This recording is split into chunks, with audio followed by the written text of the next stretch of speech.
Total knee replacement, uncemented.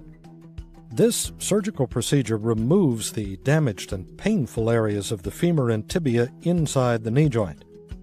These areas are then replaced with specially designed metal and polyethylene plastic parts.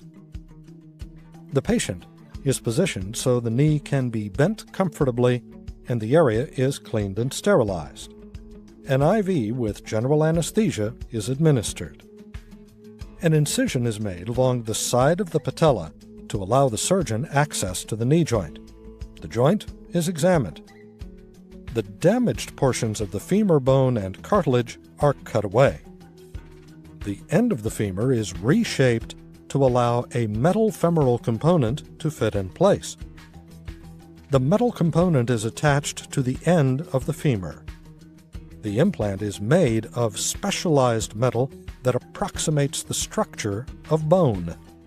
This allows the bone to grow into the implant and creates a strong bond without the use of bone cement. The damaged cartilage and bone are cut away from the end of the tibia